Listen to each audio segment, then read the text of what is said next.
Good morning, it's Easter Sunday and welcome to Sabah's Way of Life.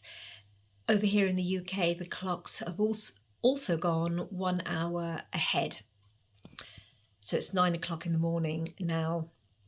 Okay, so today's video, what I want to do is just to remind my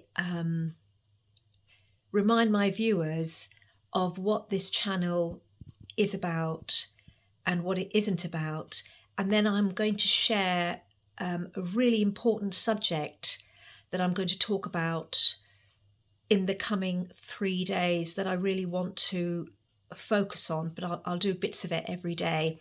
So, and I'll explain that at the end of this video, but I know you'll all find it extremely interesting and relevant to what's happening today. So what I want to remind everybody of on this channel is that in this channel, the whole purpose of me even talking like this, because I don't spend a lot of time on social media at all, is that I'm trying to help you think differently and in a way that I have employed over a period of years that has been life-changing. And one of those things is to hold your attention span.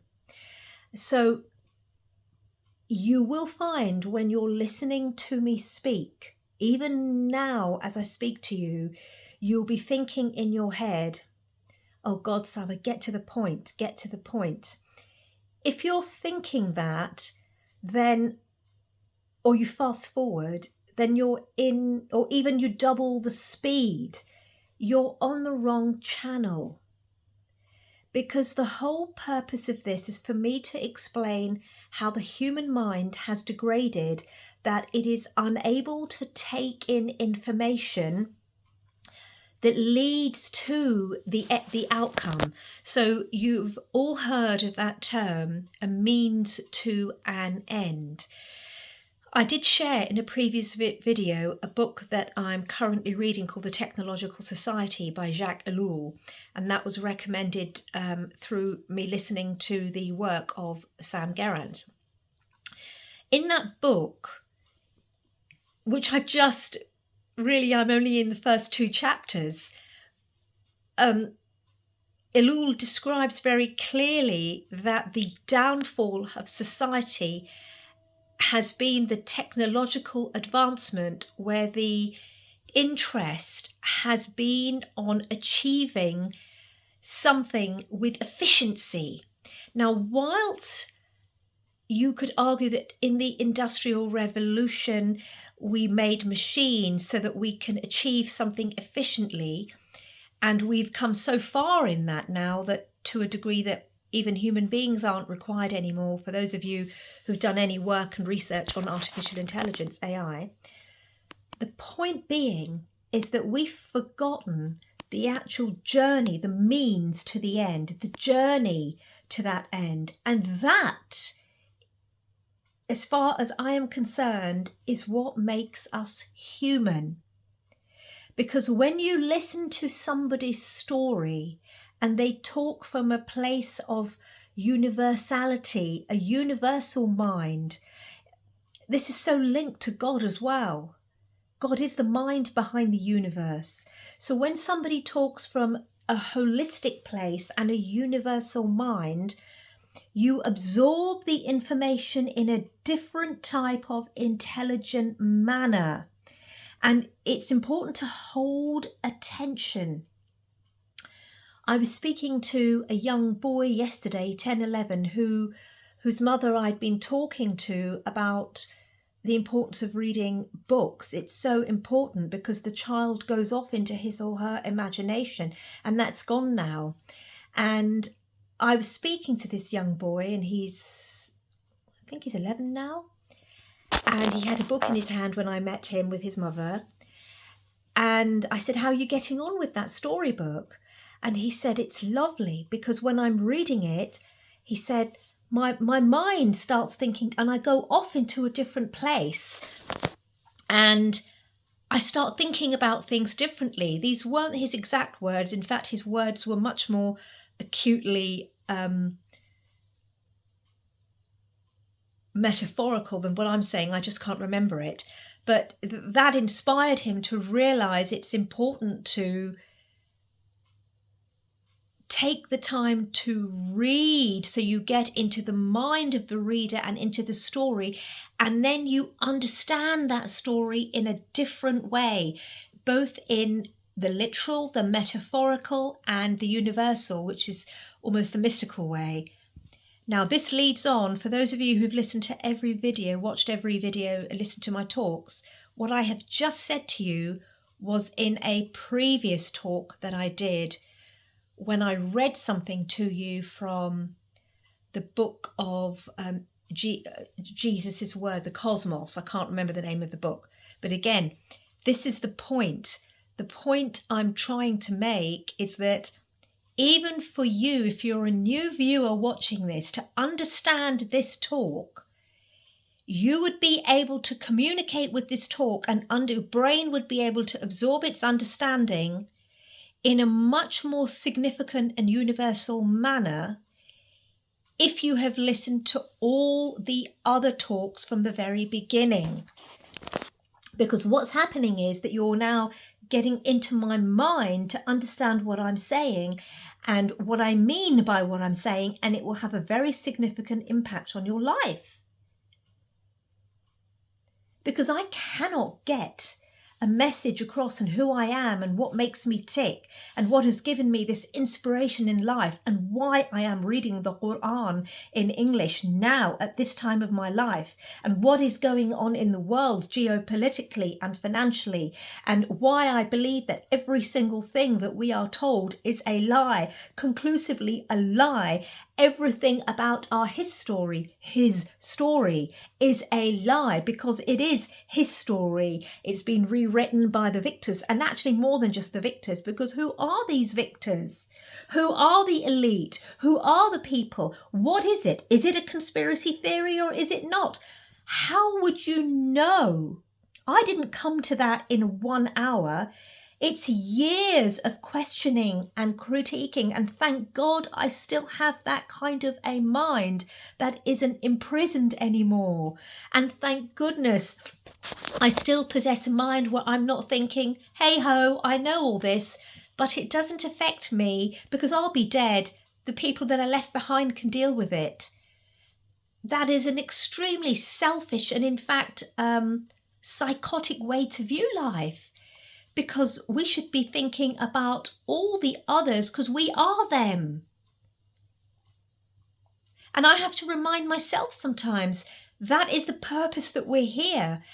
Evil is here.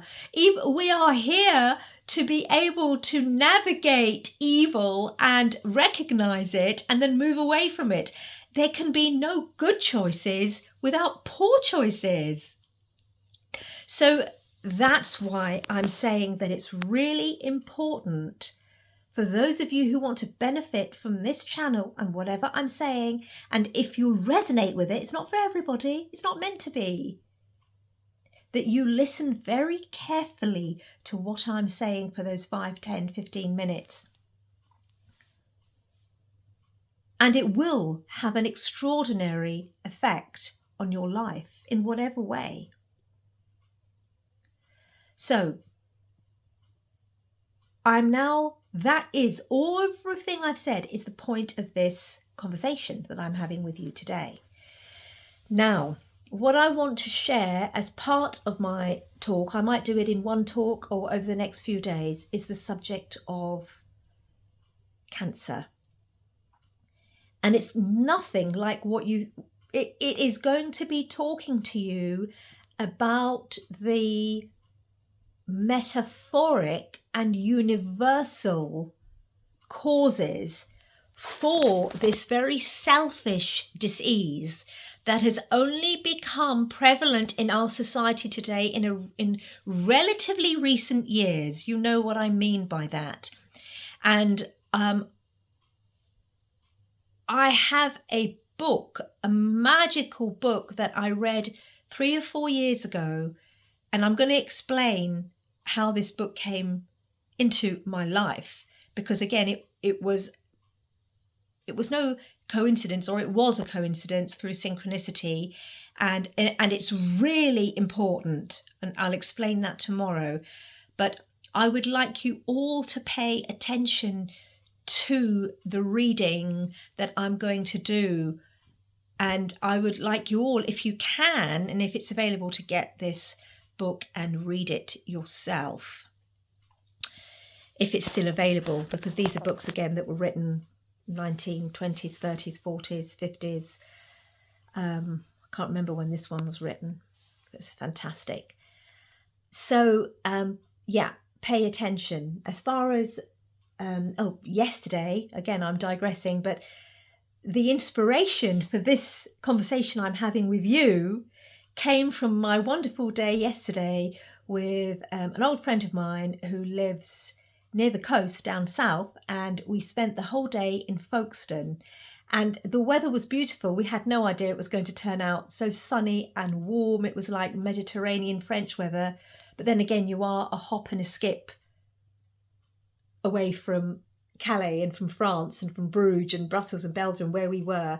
It was stunning, and it was actually the walk along the coastline, taking in the beautiful sea air and all those negative ions, the electrolytes going into the system, and talking to her and listening to what she had to say, coming from a very mainstream mindset that she has, because she's been educated more or less as a scientist in the mainstream way, and a very computer science mind, but listening and understanding and seeing her point of view, which I never used to when I was a belligerent old self many years ago, and realizing by listening to her and then offering my feedback in a very calm way, which is very hard for me to do because I'm so passionate about my subject and think that everybody should know what I know, but of course that isn't the case, because everybody is very different, and to help to be able to help you to absorb my knowledge in the best way, I need to put it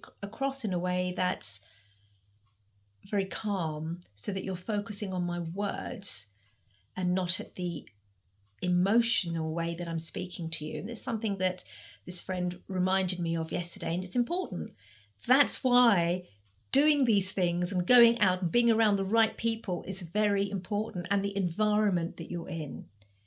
She has recently spent a lot of time in nature because she lives in that kind of environment. That helps her think differently as well, as it does I. So because of that wonderful day I had yesterday, this inspiration came to me very early this morning, and I wanted to share it with you. So be prepared. Listen to this again if you need to, this particular conversation.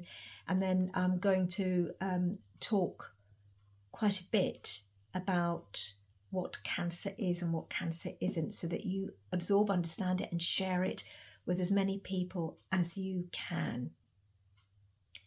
Have a wonderful Easter Sunday. I hope you're having a family day for those of you who celebrate it.